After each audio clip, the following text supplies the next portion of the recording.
Welcome to the Talking Transformation podcast, presented to you from Cape Town here in the Western Cape, South Africa.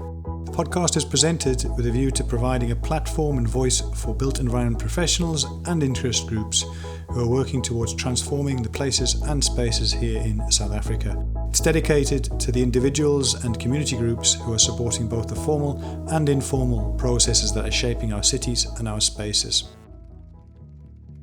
Welcome to this episode of the Talking Transformation podcast and our interview with Andrew Boraine, the Chief Executive of the Western Cape Economic Development Partnership.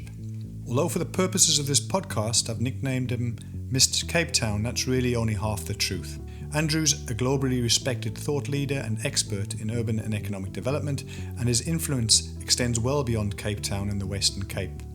His CV catalogues a career that includes a student leader, an activist, advisor, negotiator, government planner, city manager, chief executive, facilitator, partnership specialist, designer and communicator. He's also a prolific writer and a photographer. And in fact, photography is one of the few topics we didn't cover, but pretty much everything else does get a look in. He reflects on the inspirations and the mentors who shaped his formative years via student politics before he transitioned into civic organisations and fledgling political movements. We talk about the time he spent in the first Mandela-led National government, who he learned from and what it was he learned during that period of transition. He reflects on crafting the content and the chapter of the Constitution that resolved some of the powers and competencies of local government during that transitional period, and how that assisted him in his role as city manager in arguably the defining transformative era of local government. I ask Andrew to retrace steps on his journey and in so doing consider the state of play of leadership in contemporary government. He has sharp and cutting observations as well as some sage words for those holding the reins in 2021. We also learn about what's keeping him inspired, getting him up in the morning and driving his learning and ambition more than 45 years into his journey. Sincere thanks and appreciation to Andrew for his time and reflections. I thoroughly enjoyed recording this interview with him and hope you'll enjoy it as much as I did recording it. Enjoy the episode. So it's just gone 6 o'clock on April the 28th, and I'm absolutely delighted to have Andrew Boraine across the city in Cape Town. Andrew, what an absolute privilege to have you with us this evening. How are you keeping? Yeah, I'm good, thank you, and really thanks very much for having me on your show. It's a great privilege to be here, and I'm looking forward to thinking and looking back in order to carry on looking forward. I've got a long story to tell, and certainly I'm looking forward to hearing some reflections from you, Andrew, in terms of a career which has really been around a sort of lifetime of service and leadership, contributing within government spaces, within communities. You've worked within the Plan Acts, the NGO world. You've worked within national government at the absolute apex, Director General in that space, City Manager of Cape Town, and so it goes. You've started up things like the South African Cities Network and the Cape Town Partnership. And at the moment, I think with the Western Cape Economic Development Partnership, you have literally rewritten some of the landscape here when we think about built environment and urban governance, certainly in the Western Cape over the last 20 years. Now, what are your personal highlights from this career to date? Peter, thanks for that. I mean, it does seem to go back a long way now. It's 41 years since I was elected the youngest ever NUSAS president. It's the National Union of South African Students, and had a whole career in student politics. And that seems like ages and ages and ages ago. But I guess that's where it all started. I mean, formally, I came from I suppose quite a political family, with my father being in the Methodist Church, the National Youth Leadership Training Program, the University Christian Movement with Steve Biko. And so as a young boy, I was exposed to a whole lot of stuff happening in society, not just in South Africa. For a while, we lived in the United States during the Civil Rights Movement. And obviously, I was too young then to remember it. But my dad was very involved with Martin Luther King and Andy Young and Bobby Kennedy and Jesse Jackson and all those characters out of the US history. And so a key turning point, I mean, I was very influenced by the June 76 uprising. I was in matric myself at that stage.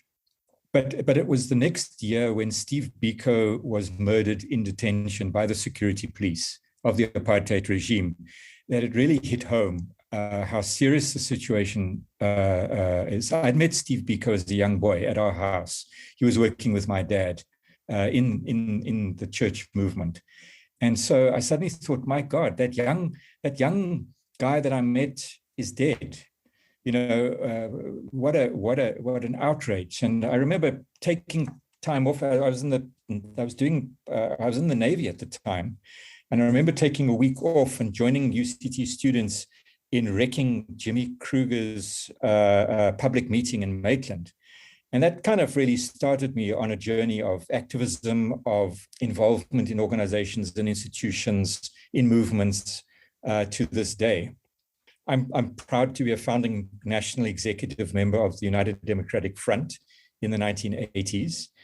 And I guess in the transition process in the early 90s, I played a role, a very small role, but in advising the local government transition process. So this is long before we had democratic local government. It's how we got from where we were, which was racially segregated local authorities under the apartheid government, to where we are now. And I guess part of my career has always been interested in transitions and how do you manage transitions and how do you get from where you are, which is an undesirable situation, to where you want to be.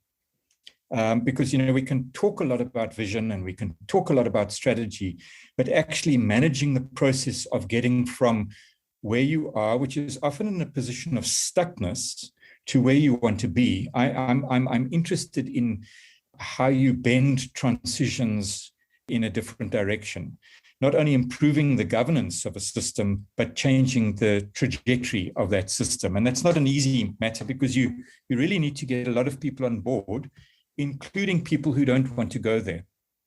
And so I learned early on during the CODESA transition, I mean, at that stage, for example, the National Party, who was the kind of key partner to the ANC in those negotiations, had lost the support of the white electorate by 1993. They had kind of abandoned ship and joined the Conservative Party. And they were the Conservative Party at that stage, which was far more militant than the then National Party, was in charge of many of the local authorities in the Platteland, in the old Transvaal area, for example. And I remember, there was a deadlock in the CODESA negotiations at that stage. A, who was going to control the military? B, who was going to control the security police through the transition? And thirdly, what was going to happen to white local authorities? And they were digging in their heels. And there was a kind of rebellion threatening. And I remember one of the negotiators in the ANC, namely Joe Slover, called us in. And he said, chaps, because he spoke in quite an old-fashioned way. He said, chaps, how do we give these people a bus ticket home? Because we don't want to paint them in a corner, because we don't want them to link up with renegade elements in the South African Defence Force and come out fighting. We want a peaceful transition. And so we designed the local government transition process to get us from where we were, which was in a position of stuckness, to where we eventually landed up in 2001, which was the new local government transition system. So I'm quite proud of being involved in that era. It was fascinating, it was very interesting being a small part in that process. Again, as a fledgling official working in provincial government from 1996. I remember that whole LGTA, that whole sort of local government transitional arrangements. And then obviously 2000 comes with a sort of big bang and the Municipal Structures Act, etc. And, you were part of that here in Cape Town at that stage. You'd even moved on from a role in the national space to here in Cape Town as a city manager. And as a city official now working in Cape Town, people still talk back to 2000 as being a massive transition. You've already talked about the transition and the difficulty in bringing people with you. In some people might not want to come, and others will be ready for it and far more adaptable. I mean, that in itself, Andrew, must have been an absolutely enormous, not only institutional shift, but would have required you as an individual to not just think on your feet, but the goal, the ambition, the drive that was given to you with a constitutional framework to work with. But I mean, you're thinking back up to that time? Yeah. Well, Peter, I mean, firstly, we go back to what we put in the local government chapter of the new constitution in 1996, which of course itself was negotiated. I mean, I remember distinctly the constitutional lawyers advising the process at the 11th hour running around, and they came to us as the group writing the local government chapter, where we had advanced then, which was quite a unique position globally, that we should talk about spheres of government rather than hierarchical tiers, equal and connected spheres of government. And that's the position, for better or for worse, that we still have today. We talked about cooperative governance being written into the Constitution. I remember constitutional lawyers like George Bezos and Fink Haysom running into a room saying, you've made local government too strong. Give us some more powers and functions that we can give to provinces, because otherwise the Inkatha Freedom Party, which at that stage was in a sense in power in KwaZulu-Natal, and the National Party, which had taken the Western Cape, were threatening to undermine the ratification of the new constitution. And so, sometimes things are negotiated on the basis of learned constitutional principles, and sometimes they negotiated on the backroom deals at the last minute. And this was one case. And in a sense, to some extent, the system that we inherit today and the tensions between national powers and functions, provincial powers and functions, and local government powers and functions, and within local government between districts and locals, goes back to that early framing in the Constitution. And then it was a question of, well, writing the new local government white paper, which we started in 1996, to put flesh onto the bones of the Constitution, and then implementing the damn thing. And it's easier said than done. And, I remember arriving in Cape Town as a wet behind the ears city manager, appointed sort of towards the end of 1996, and I started in February 1997.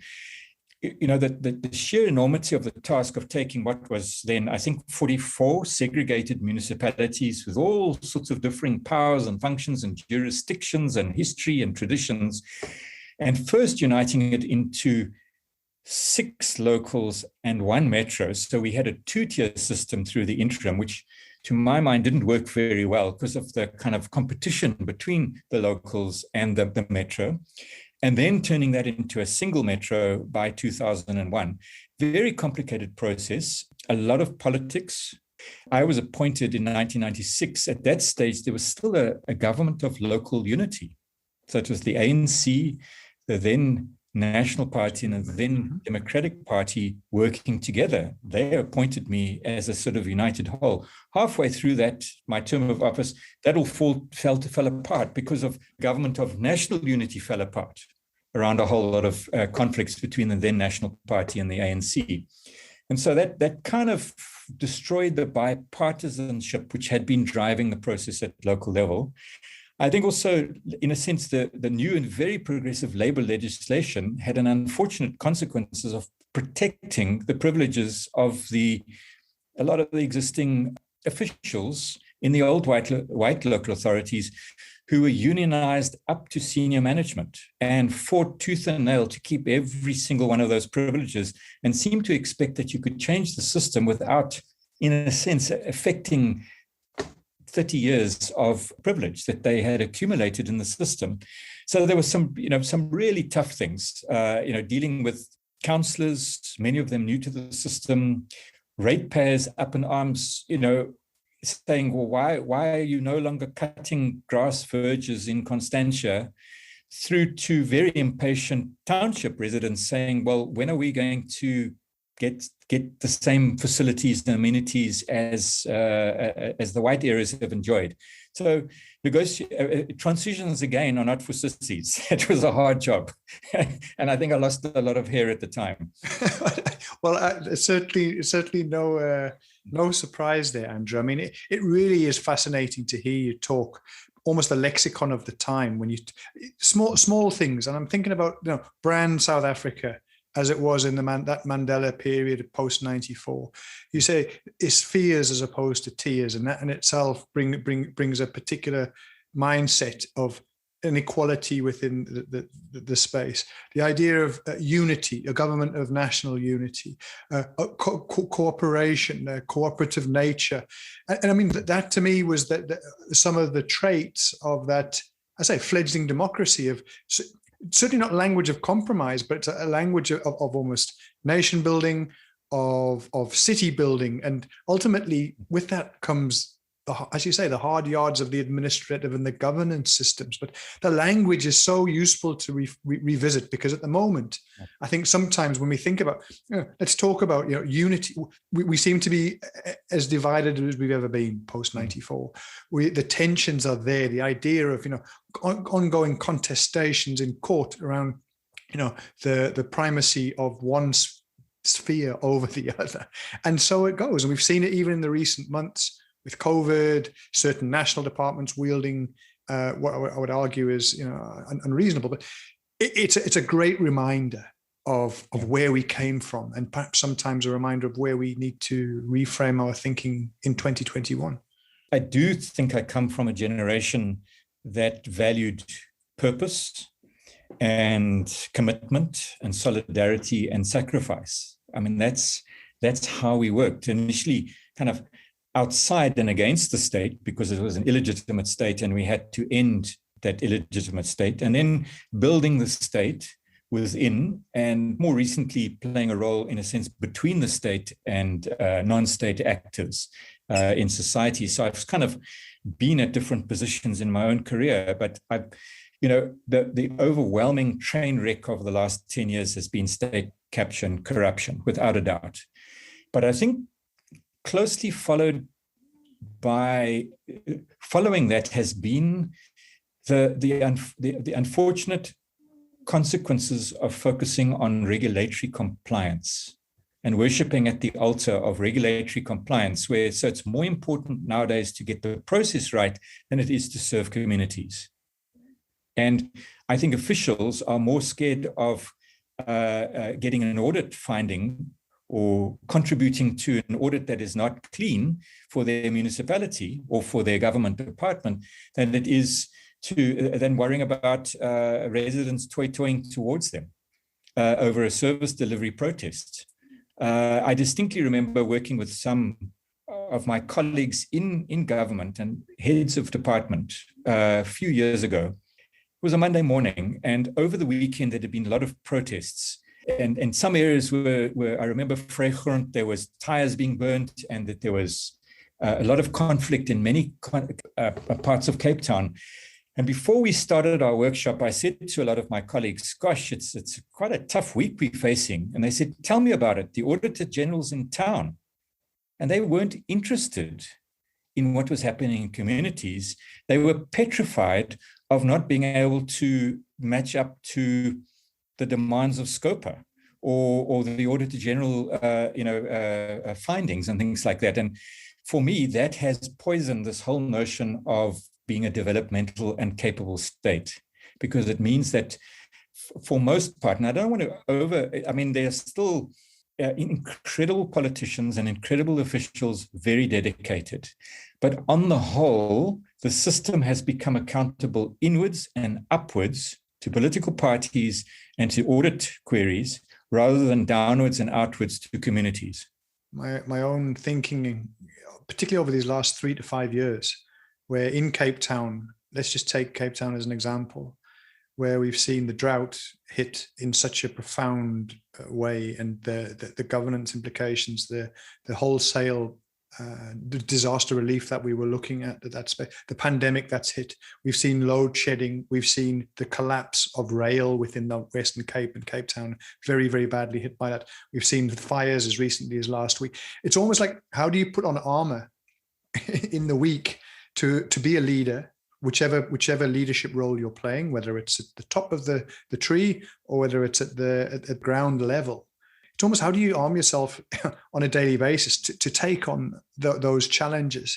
And what you're describing now is, oh, and by the way, there's this almost malicious compliance element, which almost not just clouds the thinking, but diverts the resource, the ability to be clear in one's thought, in an approach. And I mean, I think it's very, very important what you're reminding us. I've always struggled with this Cape Town thing, and I speak it as someone who's worked and lived in Cape Town for most of my career. We confuse promoting the city to the rest of the world for trade and investment and tourism and hospitality and all those good things that we need to build our economy, with actually addressing the underlying challenges of our system and our society. Cape Town is not a great city. And it's hard to say that, but if we don't start saying that, for majority of our residents, it's hell on earth. It's how do you survive to the next day? If you look at food and the slow violence of hunger, the 27% stunting rate of kids under 5, the fact that Cape Town is in the top 10 most violent cities on the planet, the rail system has virtually collapsed, and I can't see any sign of it coming back, in a long time. The drought ravaged us, the fires ravaged us. It's a rough city, it's a rough neighborhood. And that has to be our starting point. Not to say, woe is us, or we can't do anything about it, but to kick us in the backsides collectively and say, we've got to do better. Because otherwise we just cover it up and saying, look how beautiful Cape Town is. And I'm not interested in natural beauty if the people are not part of that. And most people are not. Most of our citizens, it's a day-to-day struggle to survive. And so I think we've got to re-inject some honesty back into the conversations that we're having. And I kind of listened to some of the debates in government. And again, it's not just at the city of Cape Town, it's in provincial government, it's in national government. It's a million light years away from the realities on the ground. And when the realities are addressed, it's often very ideological and trying to catch people out and divided. And what we need is multi-party, across-the-aisle consensus that we are in the shit, we are in crisis as a city, as a region, as a country, quite frankly, as a planet. What COVID has done is really just expose this a little bit more than normal. COVID didn't cause it, but it has exposed the flaws in our system, and it's exposed the flaws in the governance of our system brutally. And we need a reboot. If we think to the ongoing discussions and testimonials that we're seeing at the Zondo Commission, what do you think could be done to prevent another decade?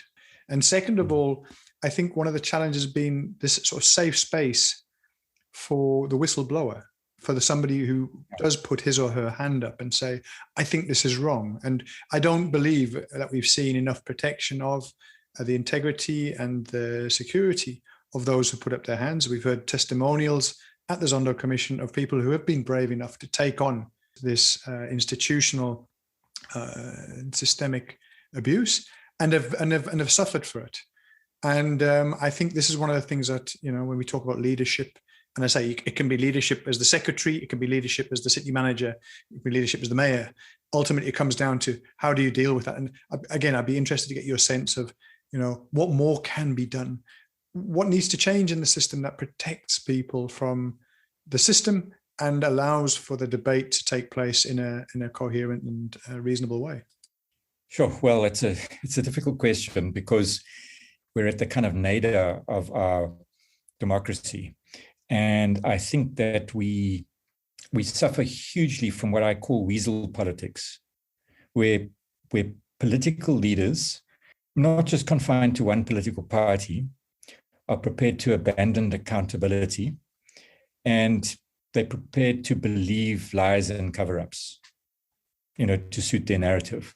And obviously this is hugely, and this is a global phenomenon. It's not just a South African one.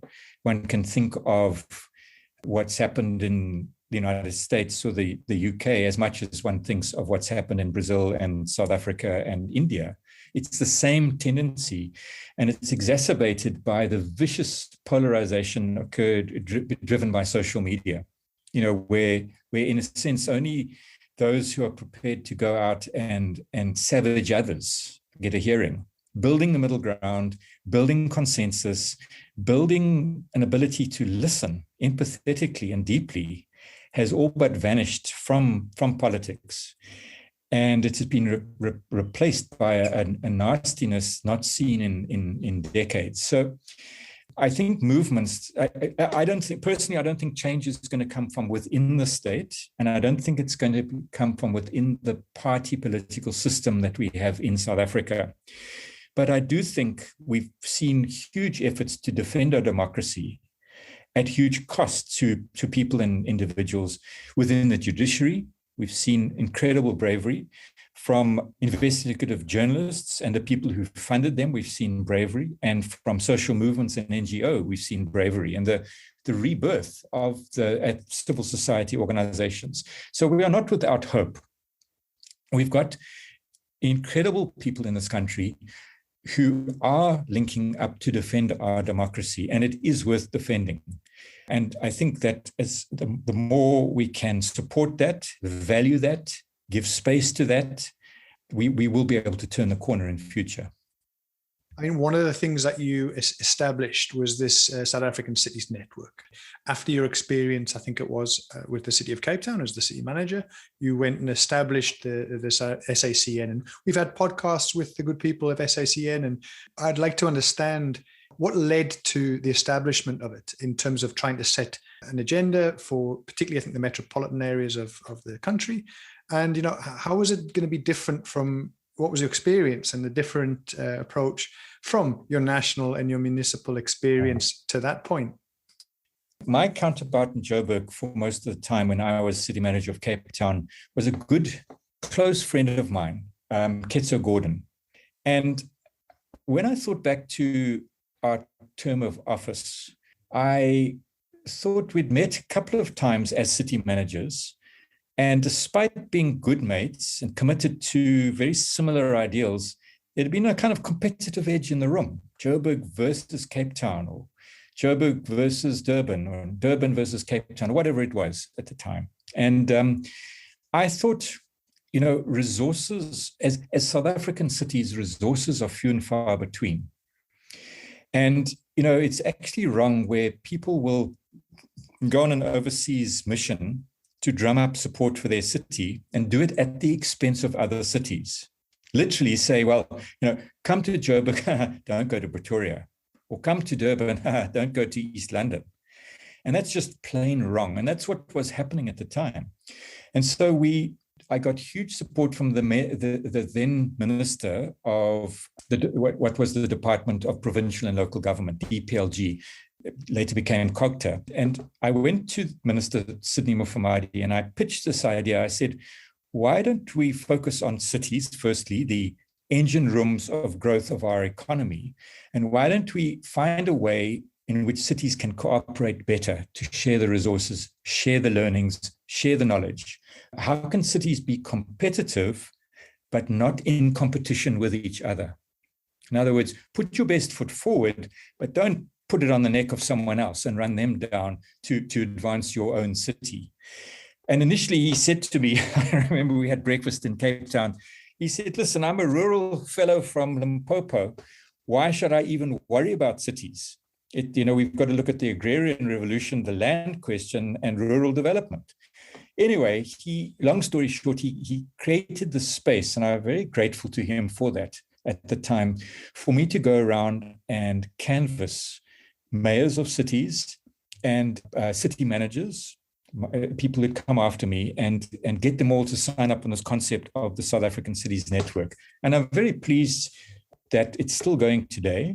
I think it's done incredible work over those years. Particularly, I remember we developed a framework on a city development strategy, which tried to look at the trade-offs, going way beyond just the kind of IDP formulas that we've been using. I do note with disappointment that the city of Cape Town ceased being a member, and I wish they would rejoin the family of cities, because Cape Town has so much to offer, but also to learn. And none of us can solve these things on our own. That's the principle of cooperation and learning from each other. And I think that I'm very proud that the Cities Network is still going, and they're about to publish, I think, the 4th State of South African Cities report in a couple of months' time. And they look at the state of city finances, and they really put cities on the agenda. And, that hasn't been an easy task, Peter, because when you get an organization like SALGA representing all local authorities, it tends to default to the lowest common denominator. It tends to champion the needs and role of the smaller and less resourced local authorities and municipalities. I've got nothing against that. But again, it can't be at the expense of cities, because cities have got to drive not just growth in the economy, they've got to drive equality, because the majority of poor people now in this country live in cities. And that's where the redistribution has to take place. I guess with that goes the idea of mentorship. And mentoring in government seems, and not government, but organizations more generally, in corporate space, in industry, etc. Thinking back to your formative years, and you've described some of your student experience and your the early days. But who were your mentors? Who really helped set you on this path, and how have you sought to expand that? Obviously, you've talked about the South African Cities Network, but for people who are out there right now who are in those positions of senior positions, what would your message be to them in terms of getting involved in the learnership and mentoring approach to governance? So I think I wish I had more mentors. My father was my first mentor, very strong influence on my life and my choices and my early involvement. I think back to when I was a young student leader, someone like Jabu Ngwenya, who had been a student leader in 1976, was very influential in helping me as a very young and very inexperienced NUSAS president thrown at the deep end. I remember the late Wantu Zinzile, who was then president of COSAS, was an incredible mentor, learning from him what was happening on the ground in Black schools, in townships and things like that. So I was very lucky to have very incredible people that I could link up with. But mentorship also comes from surprising quarters. And, as a young and very inexperienced civil servant in the new government in 1995, thrown in at the deep end as a deputy director general, by the way, not as a DG. my apologies general, for giving you one more rank here, Andrew. Well, my director general was Neil Barnard at the time, the former head of state of the National Intelligence System. So that was an interesting relationship that we developed. But I remember one of the former DGs of the old order, the former DG of Justice, a fellow called Fani van der Merwe, an incredible mentor. You can, as I said, you can be mentored by surprising sources. And he had been in on the ground in the first, because he was DG of the Department of Justice, this is back in the apartheid era, which also included prisons. So his minister was Kobi Coetzee, and between them, they opened up the dialogue with Nelson Mandela. Way before anyone knew, it was at the height of the civil war and people's power and the state of emergency in 1986. And finally, had come through that process and seen how people change and how you can win people over to a new direction. And he was an incredible influence on me in how you go about being a good civil servant, despite the fact that he'd come from the old order. So, I appreciated that mentorship. But Peter, maybe I could make a more general point about how building in learning, not just as individuals and individual mentors, although I do think it's very helpful when you're in a tough position. And if I think back to who could I turn to when I was in that lonely position of being city manager during a transition period, not many people. And I regret that now. I wish I could rerun that and have more people to advise and guide and hold, because one has to deal with the emotional trauma of being in senior positions, which are very tough, and you get buffeted by the winds of change. Let's face it, and I'm sure you know that being in a big institution in your career as well. But I do think, going back to why we have to constantly learn, it's about a development philosophy. And it's different from the kind of linear planning and implementation and monitoring and evaluation that we tend to favor in the South African public service at the moment, and local government service, which kind of predicts that you can match cause and effect And you can give an input and it'll result in an output which can be measured, and then you can measure an outcome. And life's too complex. Most development challenges are so complicated because you don't know all the variables. There's too many moving parts. And so how do you deal with complexity, like violence in our communities, like the collapse of our rail system or the central line for 10 years, like sudden shocks and stresses on the system, like droughts and fires and COVID and things like that. And that's where what I would call adaptive leadership comes in. And I don't know if you've, Nabil Hamdi, that planner from the UK, wrote a book. And in that book, he says, don't think too much before you start doing, and don't do too much before you pause and reflect and adjust your plan, adjust your strategy. And if you don't have the room to adjust based on what you've learned through your pausing and reflecting and thinking, you can have a bad plan within weeks. And as Eisenhower said, that it's about the planning, not the plan. Your plan is redundant on day one of the plan once you've adopted it, unless you can change it. And so going back to that, that's why built into our planning and implementation process has to be deep learning. And the learning is not just about writing closeout reports, which we tend to do. It's about being able to change your plan because you're realizing, oh my God, I've got new intelligence in the system from my partners. I've tried something out, it's not working. I need to change the plan.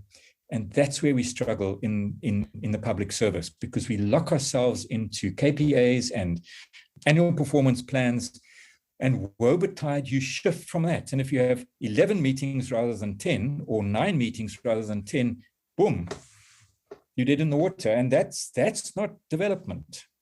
That's bureaucratic nightmares. And we're seeing more and more that type of approach being dumped by the very sort of corporate beasts that have been trumpeting these things for decades. It doesn't work. And it doesn't solve communities' problems. 100%. On a very positive and upbeat note, when we last met, Andrew, you were telling me with great passion about your new venture and this new chapter that's opening up, which you seem quite surprised at the nature of it, discussions that you're having. Tell us a bit about what's getting you up in the morning at the moment. Well, Peter, I've got lots of new ventures. And the one I guess I'm most passionate about is, and I don't know even if this is one I talked about when we last chatted, but let me mention it now, because I've always been, seen myself as a city person, a city development person, having been a city manager and South African Cities Network and things like that. And what COVID has taught me is perhaps how to shift from cityscapes to landscapes, and the importance of the landscape and how we as humans could perhaps become a little bit decentered as the pinnacle of development and place ourselves in nature where we belong. And, the relationship between people and cities and the natural environment, not just to be lumped under climate change and, in the Environmental Affairs Department, but as fundamental to our development as people. So I've been kind of trying to think through that, and I've been very interested in the relationship between the physical and the built environment and the natural environment, because at the moment they posed against each other. They juxtaposed as opposites, and usually one loses out against the other. And I think we've got to completely rethink our paradigm there. And I've kind of driven that personally by just, I suppose during COVID, one wants to get away from people because that's where we're not taking it personally, Andrew. Yeah, no, absolutely. But if you take social distancing to its final conclusion, you've got to escape up into the mountains and into the forests or into the sea and go for long walks. And that's what I've been doing. And it's I found out that Saint Augustine had a very wise saying. I think it was something along the Latin lines of solvitur ambulando, which means it is solved by walking. And sometimes you don't think about these things, just go for a walk. And I think he was saying more than just walking. He was saying, just go and do something, get involved physically in something, and the ideas follow that. And I think Nietzsche, I've discovered, he also said that there's no good problem that wasn't solved by walking. So I've tried to become a walker. And I loved, when I was in the Cape Town Partnership, I loved the urban walking and taking people around and talking about history and memory and culture and the built environment and public spaces and why they're so important for citizens to be able to walk and use public spaces, the space between the buildings rather than the buildings themselves. And now I've expanded that. I think we've got to walk a lot more in nature and get away from the city or the town or the built environment. And how do we help everyone? Often people who have no recourse from an informal settlement to get out and use that nature. And so that becomes just another one of our challenges that we set ourselves. The other, maybe what I was telling about from a work point of view is how I've become very excited about how we can change the food and nutrition system. I got into that a little bit by accident. I have no background in food and nutrition, still don't really. And neither did the Western Cape Economic Development Partnership. But the COVID crisis obviously saw a lot of people losing their jobs, losing their livelihoods. We had the closure of businesses through the lockdowns, and people had to be fed. And so we also saw a collapse of the national feeding scheme when the National Department of Social Development closed their offices at the beginning of the crisis and closed their support for early childhood development center feeding schemes and school feeding schemes. And so by and large, civil society stepped into the gap and stepped up with a vengeance and did incredible work. And I'd say 60% of all feeding in those first 6 months was driven by civil society, not by government, even though government has had a 20-year history of feeding people through national schemes. So what we did is we set up a forum, the Western Cape Food Forum, and under the banner of connect, communicate, and collaborate. And we'd learned that from the lessons from the drought a few years previously. When people are faced with a crisis, they often retreat. They retreat into themselves or their family or their neighborhood at the expense of others. So the first motto was connect with someone else. And that's what also, not just because of us, but the Connecting Cape Town movement was so important. And the community action networks that connected across those barriers were such an important response to the pandemic.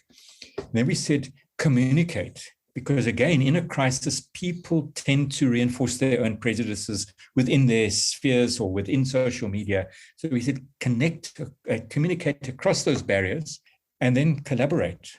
How do the larger professional NPOs whose food is their business collaborate better with the ecumenical networks and the homeless people shelters and the grassroots NGOs who stopped what they were doing and went off and fed people through community kitchens and community action networks and things like that? And then how do we get the intermediaries involved, people who are sourcing food with farmers and sourcing from international donors and the contributions and getting it to the grassroots? So again, civil society did incredibly work there, from the big ones, the more established ones, to the grassroots and the micro organizers and the food gardens that have grown up now, and the Cape Town Together Food Grows Initiative and things like that. And then how do we connect that to government? Because government did start responding. The provincial government defied national government and kept the school feeding schemes going to their credit. And so the Western Cape governmental response was actually very positive at the time. City of Cape Town, a little bit of humming and hawing about whether it's a mandate to feed people, did contribute through the Mayor's Relief Fund and through the subsequent fund. So people did pitch in all round. And the role of the Western Cape Food Forum was to coordinate the food relief response, but that's not sustainable. I mean, here we have a system where we are food sufficient largely in this country, and yet we still have tremendous hunger, the slow violence of malnutrition, malnourished outcomes. People are not getting nutritious food. They are buying crap in the supermarkets. It's the incentives in the system are driving people to ill health. And that has long-term terrible outcomes for the health system, for the education system, for the productivity in the workplace, for care of old aged people and things like that. So the question that we've asked ourselves, how do we shift from beyond food relief, short-term food relief, to long-term food systems change with better nutrition outcomes? I don't have the answers, but collectively, by working together with the academics and researchers who've been doing really good work, for many, many years, with the public authorities, with civil society, and with business, we can sit down in a safe space and figure out how do we change the food system in Cape Town, in the Western Cape, and in South Africa. And I'm very excited about that.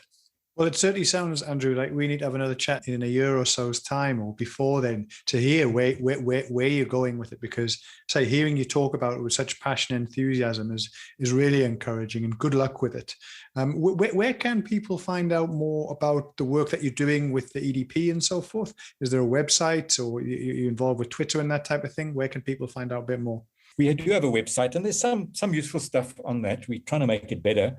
www.wcedp.co.za. That's probably the best place to find out what we're doing at this time.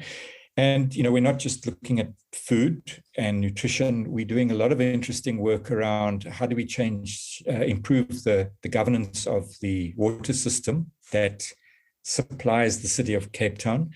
How do we improve the way in which communities can respond to the crisis at an economic level? So building the circular and neighborhood economies, that's a very interesting area. And we're doing a lot of work around violence prevention, making places safer. And these things obviously all go together. So yeah, please look us up and come and work with us. Well, you certainly inspired me this evening, Andrew, and no doubt those who've taken the time to listen to you in this episode. You've reminded us about service, about compromise and collaboration, the importance of a culture of learning and adaptation. And I really want to thank you this evening for your time and for your effort, and for I say, taking that journey back and thinking back to the good, the bad, and some of the indifferent, but also what is keeping you still sharp after all these years, that you're still committed and walking your journey. And thank you for sharing that with us this evening. Really appreciate it, and all the very, very best to you, to the EDP team. And let's catch up again in the months to come and see how you're doing with that food project and the relief thinking. I'd really appreciate that. Oh, thanks for this opportunity, Peter. Could I leave you with 3 words? Because, I've been thinking, what at the end of the day, you strip all this stuff away. What does it matter? And for perhaps younger people embarking on a career, either within government or as an activist in civil society, or as someone involved in corporate social responsibility, wherever you find yourself, and there's many niches that you can make a contribution. What I've learned is you've got to be quite tenacious. You've got to hold on. Literally, that's what the Latin word means. Sometimes it's null scrap. Secondly, you've got to be adaptable. It's not a sign of weakness to be flexible. You've got to be able to roll with a lot of the punches. And thirdly, ability to listen deeply. We grow up in a very dialectic tradition of thinking of how we're going to critique or parry an answer with our own answers, and we'll get to truth through thesis and antithesis and some sort of synthesis. Well, it doesn't always work like that. Sometimes you've just got to shut up and listen as best you can. Listen with empathy and listen deeply. And I'll just leave those 3 little thoughts. Thanks very much for this, Peter. No, thank you, Andrew. Really appreciate it. And those 3 words, very, very inspiring. Enjoy the rest of your evening. Thanks for being with us. We hope you enjoyed this episode of the Talking Transformation podcast. Please engage with us and let us know your thoughts on this episode. You can do so via the Anchor podcast platform. There's a voice message function available via the app. You can also follow us on Twitter via Talking Transfo and the number 1. So Talking Transfo 1. Our theme music is kindly made available by Tribal Need. Find out about the music, the street art shows here in Cape Town and Europe via tribalneed.com.